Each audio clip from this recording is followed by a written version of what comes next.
will look at beyond just a dollar value. Yeah. You need to pay people fairly, but I think when you look at a career, what makes people want to come in and go, I like my job? And it's just sad beyond when you say, how's your job? And people say they're busy.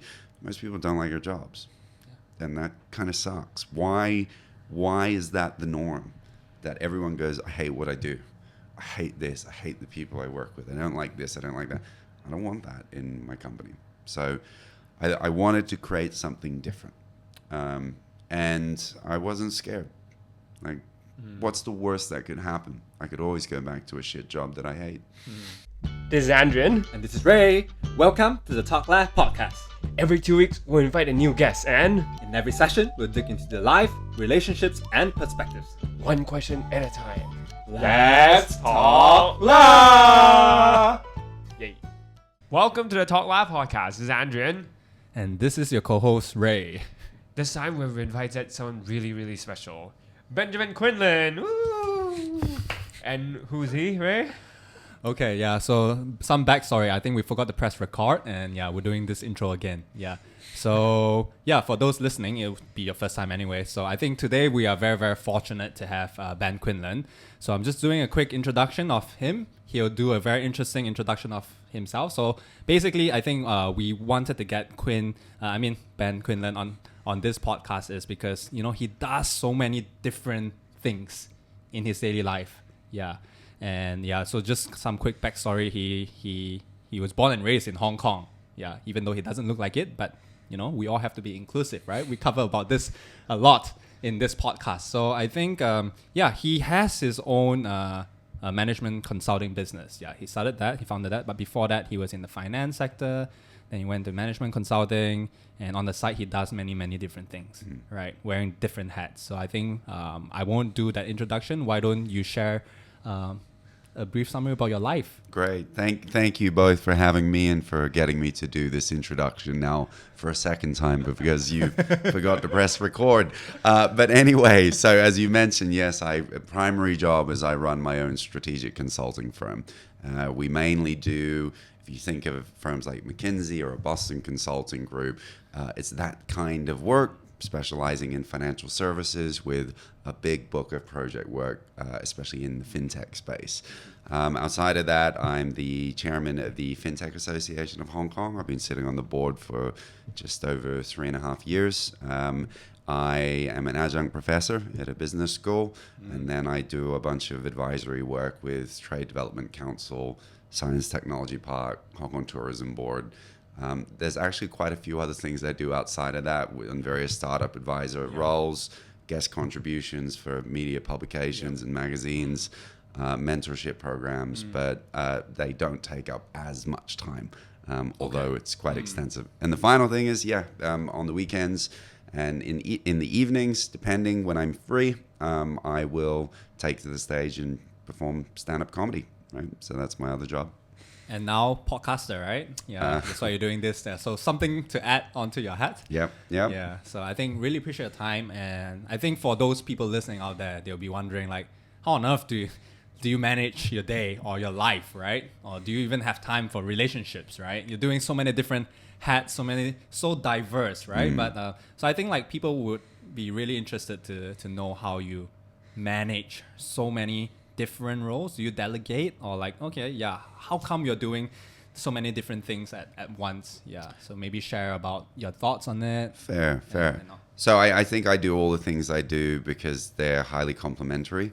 Even comedy and work are very complementary. So the skills I learned being on stage of how to read and manage a room of strangers, as soon as I go into a boardroom, it's easy.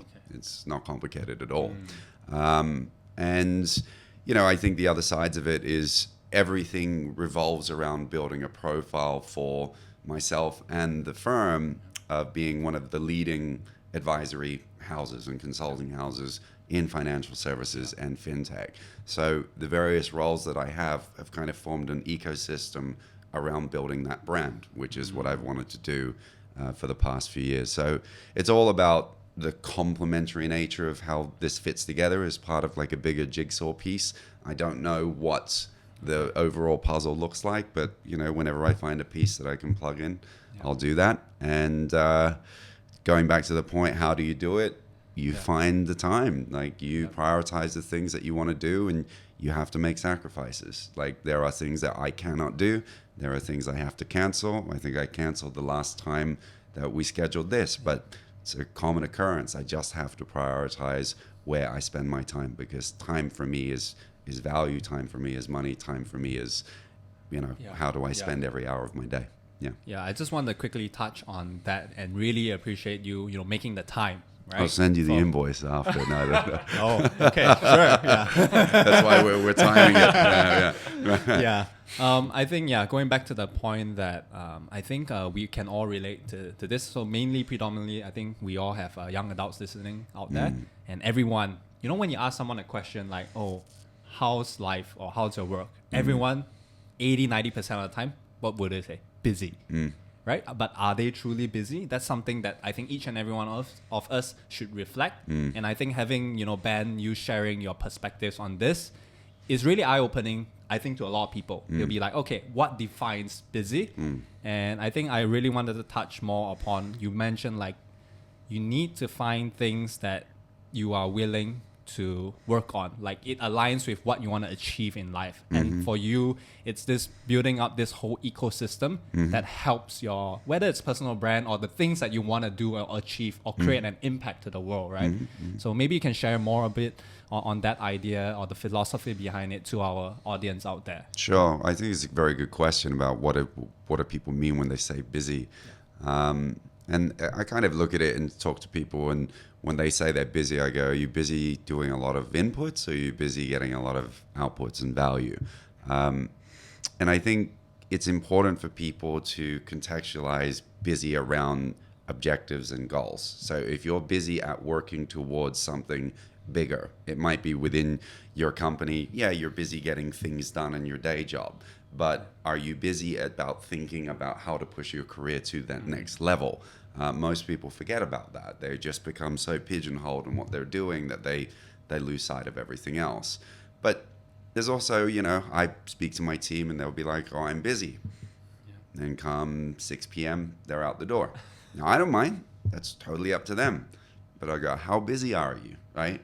Like, it's not something I even have a question on. You're an adult. You can manage your career however you want. Yeah.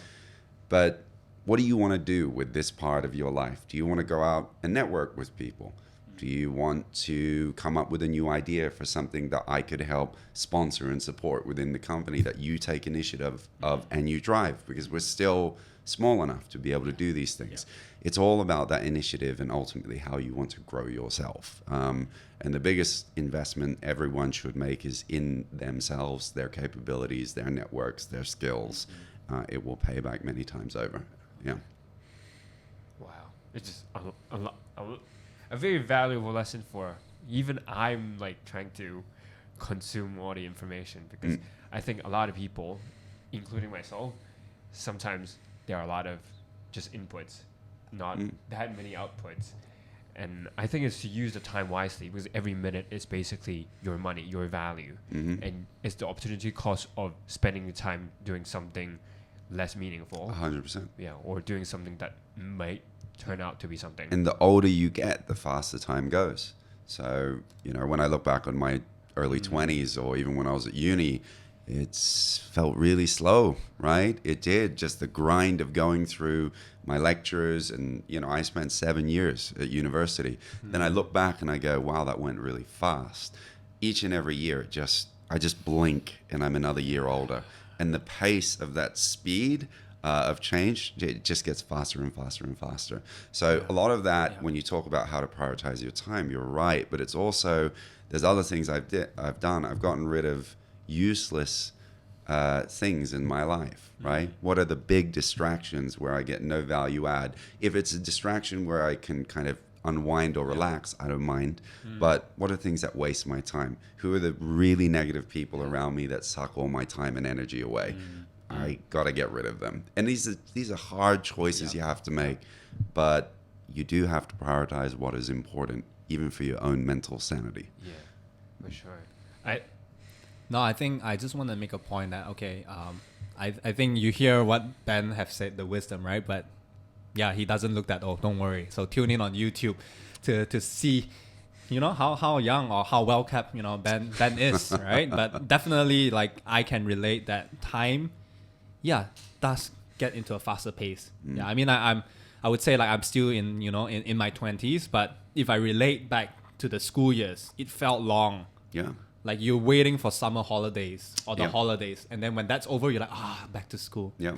And then now, like, university was like fast to me. Right. Because like you're doing so many things. And then when you're working, even faster. Yeah. Because we get like a quarterly quota to driving initiative, then 1 year, another year. And then now, like, okay, it's almost half a decade of working. Yeah. And then I'm like, okay, late 20s. Now, like, okay, how can I create impact? And I think, Andrew and I, we relate to this, and we thought of, why don't we create a podcast to help, young adults, if they are thinking a standard 9 to 7 job is boring, how can they transition to something else or get perspective, right? Sure. So that's why in this podcast, why you're up here is we want to really understand, your perspectives. And so far, I think it's going well. And I think we have a lot more topics that we wanted to cover, and we'll just go. I think a lot of people tuning into this episode or to Benjamin Quinlan's podcast is because a lot of them might want to know more about management consulting. Management consulting is in USC or even in basically university, a lot of people would be like, oh my God, I want to go into consulting. Or investment banking. Now more so tech, but back then when I was like a graduate, not really. Yeah, because there's number one, not many inspiring tech companies within the Hong Kong ecosystem.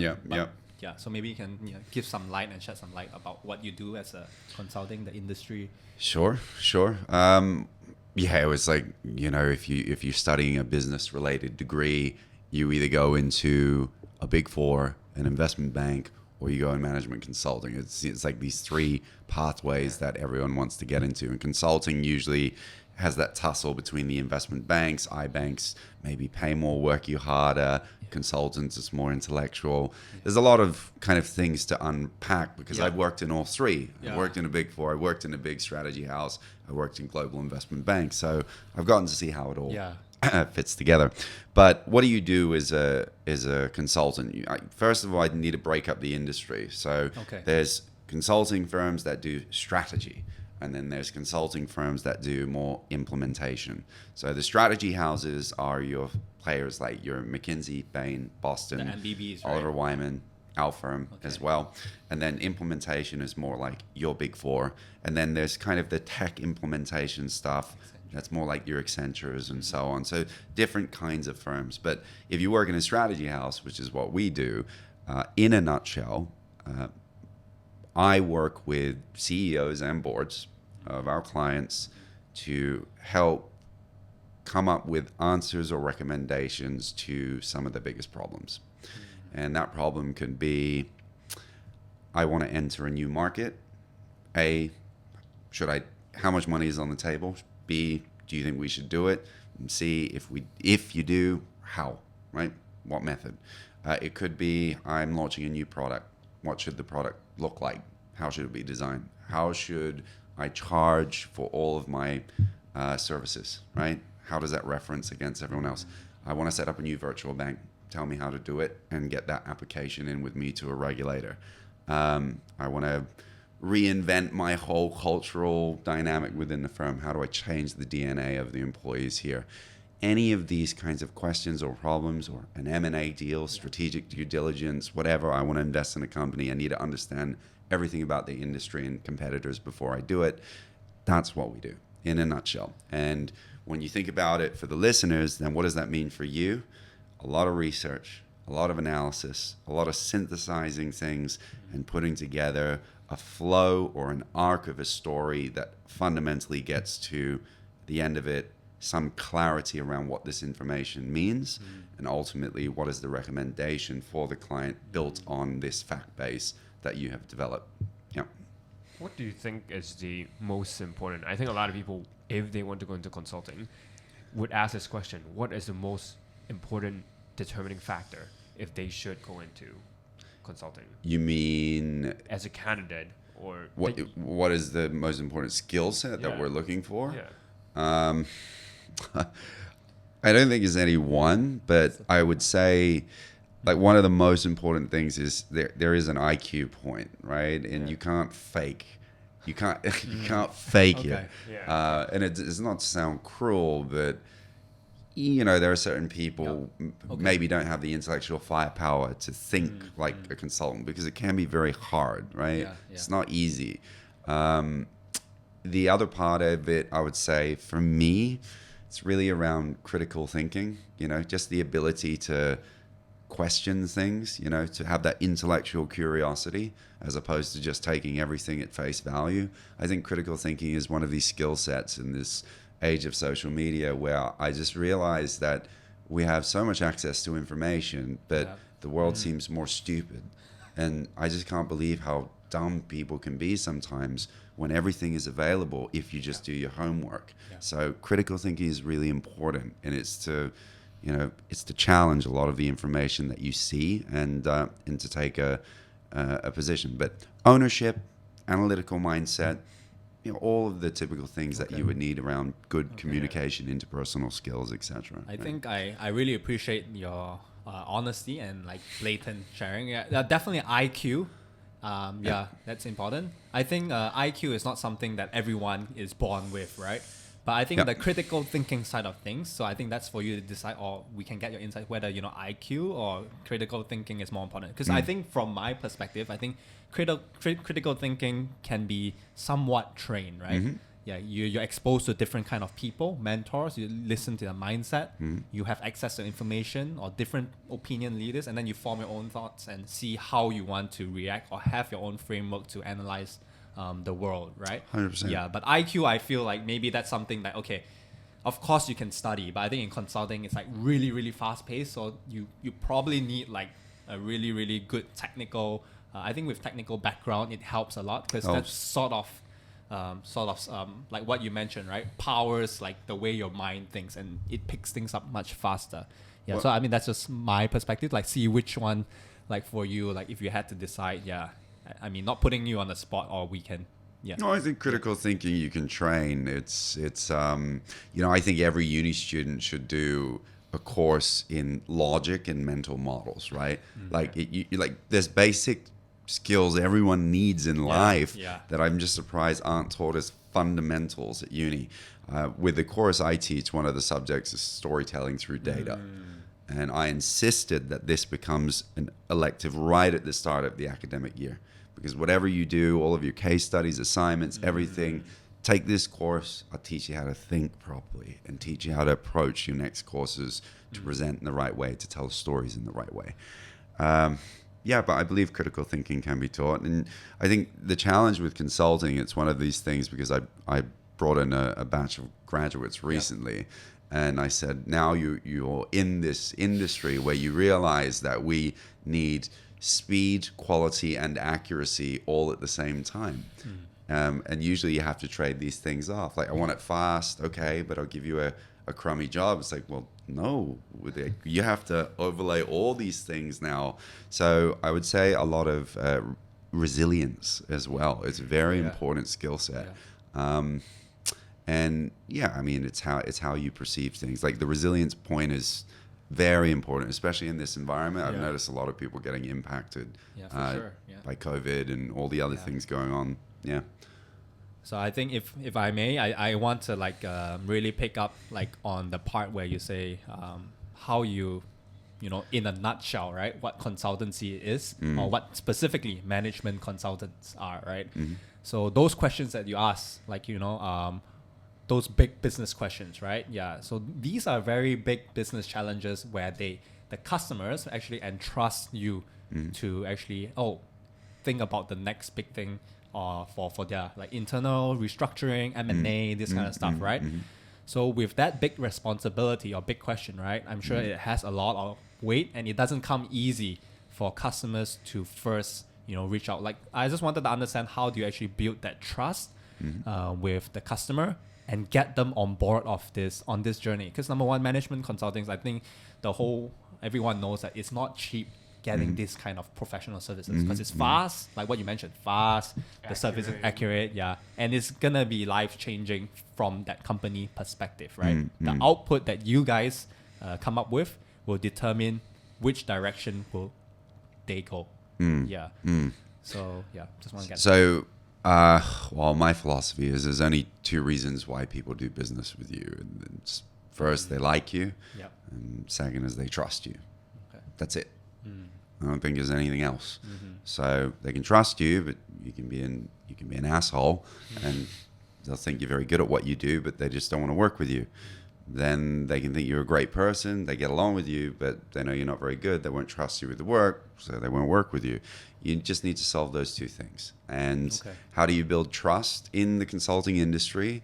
A lot of it is about being able to showcase that you have the insight that is over and above everyone else out there. It's a very competitive industry. Yep. I don't know if you've come across our research, but we produce quite a lot of industry research. Yep. And we want to say something, thank you, we want to say something that no one else has an idea about. And we're happy to be blunt.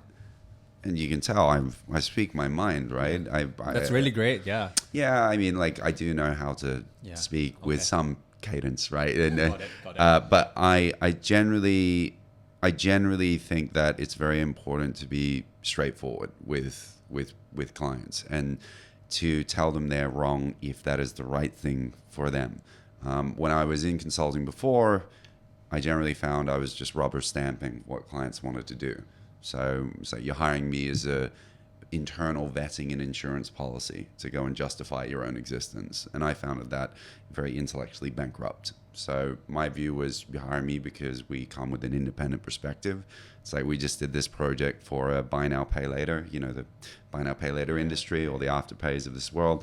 They're one of the unicorns. They wanted to come into Hong Kong, Macau. Should we do it? They paid us a good chunk of change, sizable project fee for us to come back at the end and say, nope, we recommend you do not do it. So it's like, and some people may say, wow, they paid you a lot of money to tell them not to do something. But I said, it's the right advice. So they found it quite weird when we gave that final recommendation, but they 100% agreed.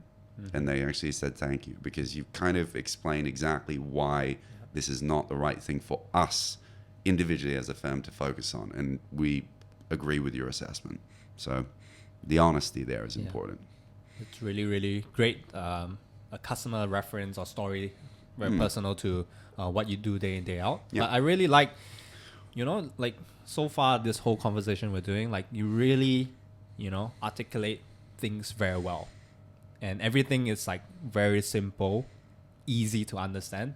You take very complex problems and digest it. Yeah, so I think like if the young listeners out there that have missed it, I think Ben was saying like two main things, right? Yeah, either people like you, and then you also gain the trust. And I think the trust, like I also want to touch on, like, is it because you have done so many different experience, your track record is good and everything, so that really sort of helped build that sort of yes or no? Yeah, I just wanted to see your perspective. It's a fair question. So in professional services, yes, it does help, but you can only use that for so long. Yeah, that's true. When I set up my business, how many clients did I have? None. Yeah, Zero. So here I was, Quinlan and associate, one other person with me, going out and trying to get my first project. Wow. And I couldn't say, here's my track record of clients. I could say, I used to be the head of strategy at this bank, but I never did it. If you ever seen me pitch or work with a client to sell something, I've never gone through my company pitch deck because I don't need to. I'll talk to you about your specific thing. I'll send you our stuff after. You can read it when you go to sleep. That will give you some clarity that we're good at what we do. But all of it is about you build trust because you need to really listen and understand what the hell the client's problem is and come up with a solution rapidly and be smart enough to press the buttons that they are looking to hear. I've seen plenty of people do it where they're selling a big idea to someone who's not biting, and I go, you haven't even started this conversation. We're getting to know what the client wants or what their problems are. And you could go in with a view you want to talk about selling project A. you come out the other side, you're like, we just sold Project G. Like came out of the blue. And this has happened to me many times in my career where I've just sat down and through a 30-minute conversation of just on, there's something I can help you with because I understand what your issue is now. And that makes for a good communicator. A good communicator isn't just, I'm good at speaking. It's you listen, right? I think listening skills is more important. Like I've read in a book that 90% of people, they just talk and not listen. But the most important part is to listen and digest it and you analyze it. And I think that is one of the most important aspect of being a consultant or just to have that critical thinking, as echoing back to what we said. And what I was thinking is, like, I know the first project must be hard to obtain. How did you even get started? Like, going a bit further back, like, how did you have that idea you want to start on your own? Is you're going to take that much risk, like, compared to your existing job?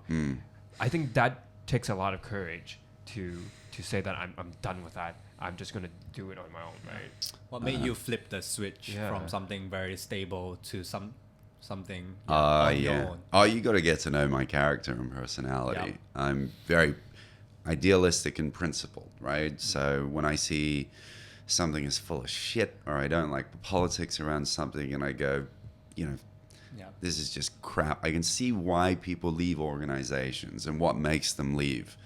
And I'm like, it's not that hard to fix, right? Why do you have to have managers and seniors in a firm that act a certain way? Why can't you have transparency around feedback and an open culture where people don't feel scared shitless to speak up?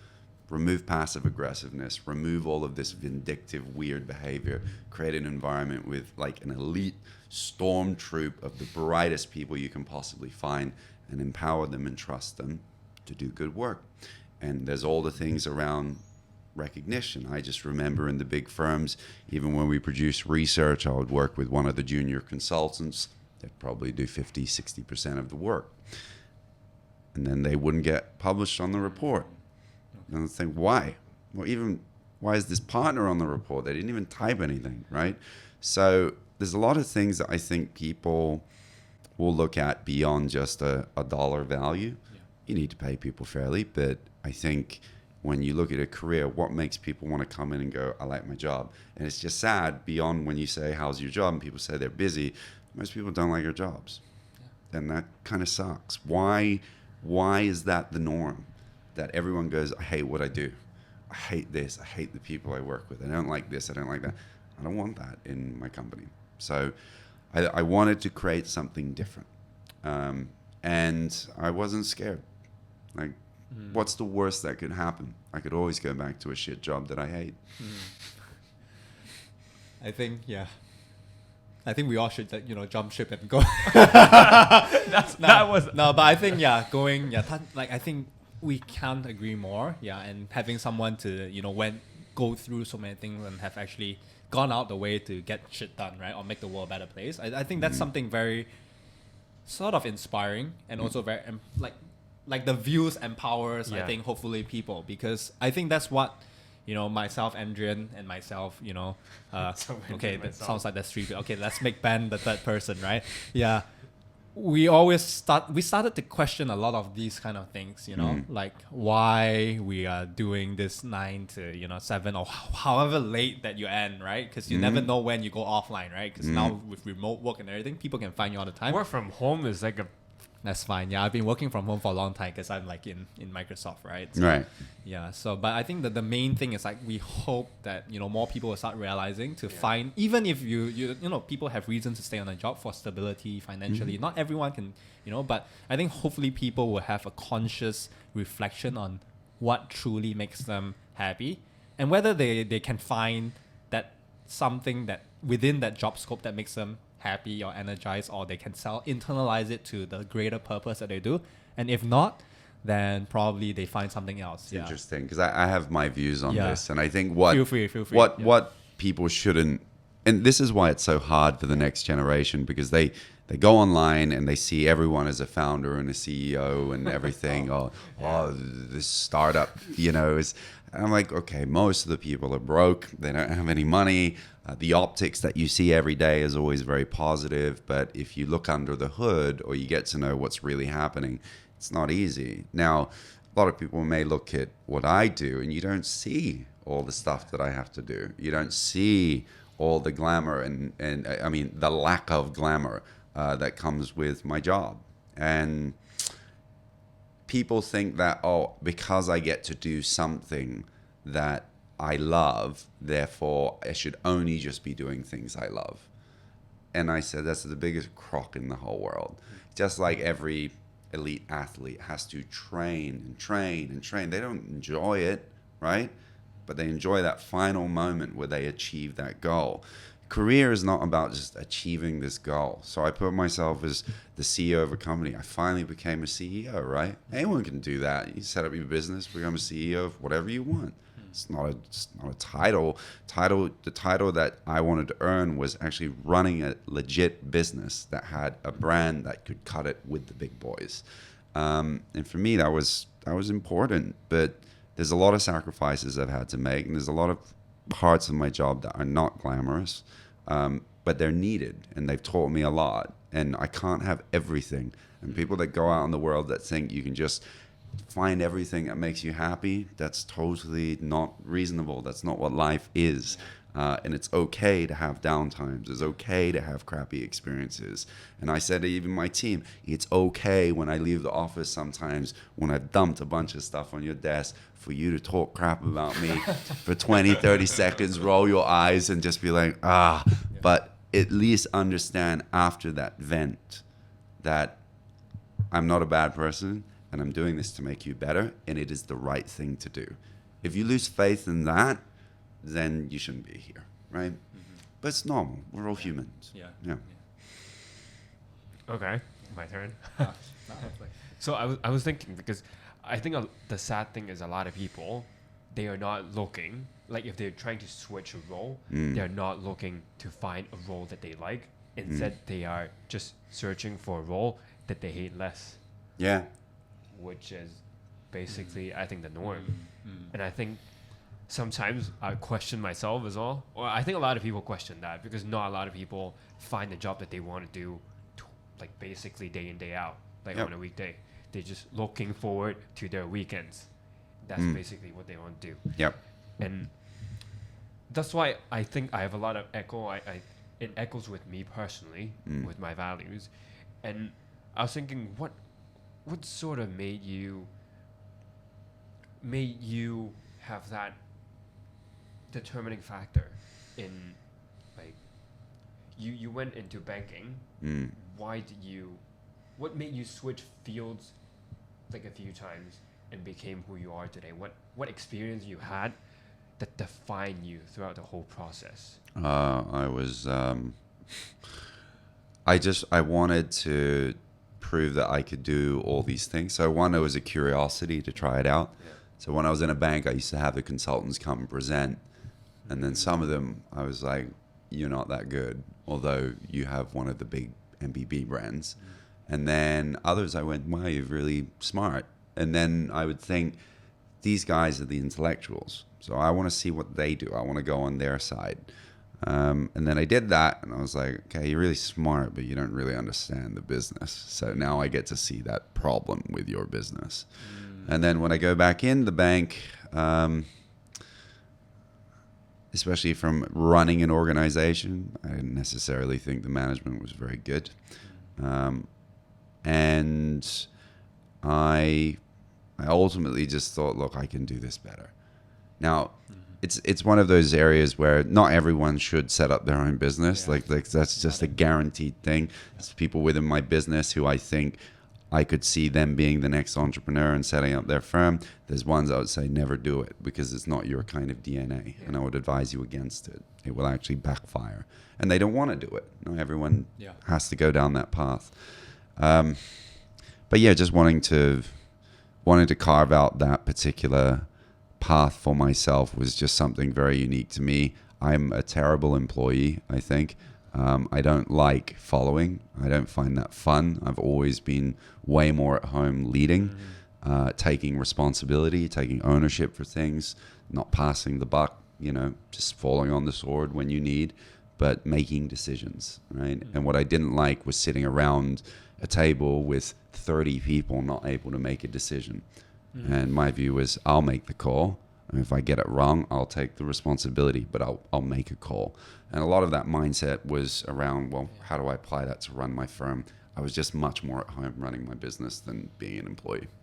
Yeah, I think, yeah, thanks very much for sharing that perspective, right? I think being a listener for this, right, I think if there's something to take away, right, you only know what you like or don't like if you're more aware of, self-aware, basically, on different things or events that, like, okay, if you don't like for Ben's case, right, you don't really like, so many processes and which leads to inefficiencies and no output and people just talk and then process it. Some businesses are running like that, right? They just go through the process and then there's no output, but the business runs. But eventually, it's not productive for the whole world, right? But just jumping back to the point, it's like, I think for people that, are struggling with, finding that fulfillment or some sort of direction on that. I think a good thing is like to really just, like we always preach about this, is to really sit down and really reflect or find someone that could give you that perspective on who you are. And then I think slowly you can make a call. Not everyone is a leader. Not everyone has to start a company, but at least you know what you like to do. And if you like to do it and you feel you're good at it, you end up really prospering in that specific field. You're right. Or task. Well, I always say, they have that concept of, the ikigai, right? Oh, yeah, but me, I don't necessarily think the last part, which is what does the world need? What the world needs, right? I'm just like, do you like it and are you good at it, right? Those two things, and generally there's one delineation. So if you like it and you put the time and effort and you are good at this, you become a master of your craft, you can charge money for it. That's generally how it works. But the are you good at it is very important. And this is where you need to stop being self-deluded. I am not very good at ballet dancing. That's one area I'm not going to try and become a master at. Now, if I love it, then I can continue to do it, but know the difference between a career and a hobby. And I think some people get those things confused. And if you want to derive your source of happiness, it doesn't always need to be from your career. It can be from your hobbies. That's very true. Yeah.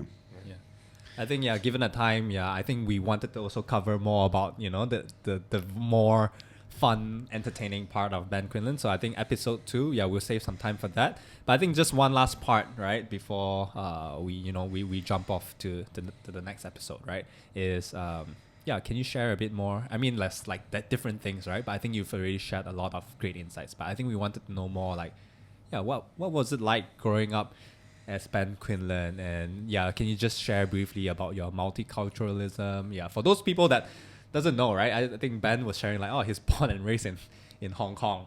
But I mean, if you say in the video that he's like sort of mixed, right? So born and raised here, Chinese mother, Australian father. Okay. I think I was a pretty popular kid in primary school and start of secondary. In Hong Kong, right? In Hong Kong. Okay. I was doing very well academically, sports captain, swim captain, basketball captain. Then went to Australia and got the shit beaten out of me. And I was very confused, but it was interesting when I went over to Australia because of the academic year systems.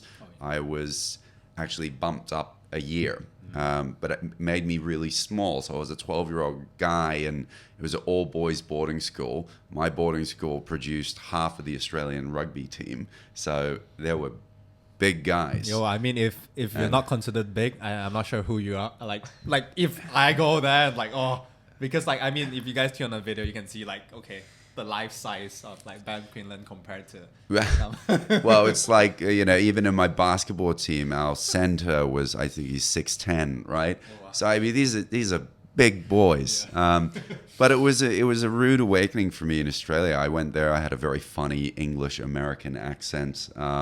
It didn't go down so well with all the country boys in my school.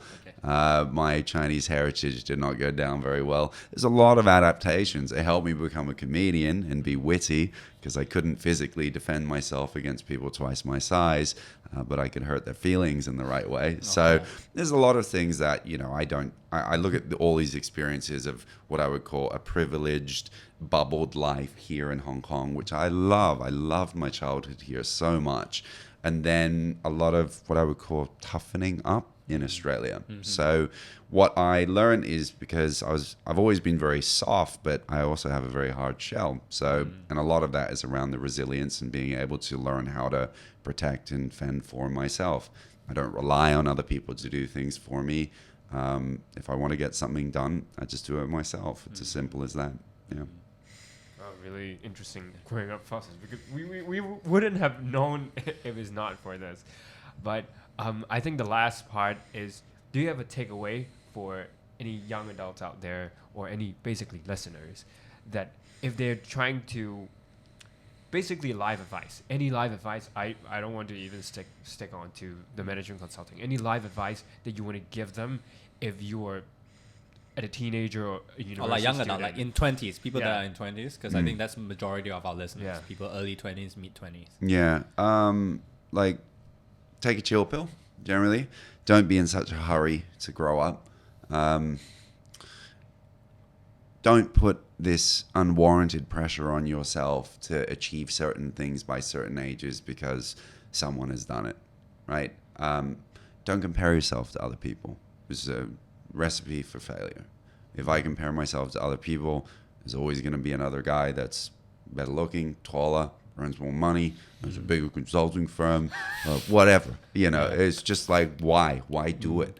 So, and a lot of people compare, and it's really bad for your mental state of mind. So, but I think the other part of it, which is just generally important for the next gen, is surround yourself with good people. Surround yourself with positive influences. Surround yourself with people that exude the kind of character traits and qualities that you want to emulate and learn from, and get rid of the shitty negative influences around your life. It doesn't mean you need to cut everyone off, but know how you're expending your energy. Because I'm a big believer in the law of attraction. I'm a big believer, if I come in the room and I've got the energy and I'm the life of the party, that I'm going to attract the right kind of energy back.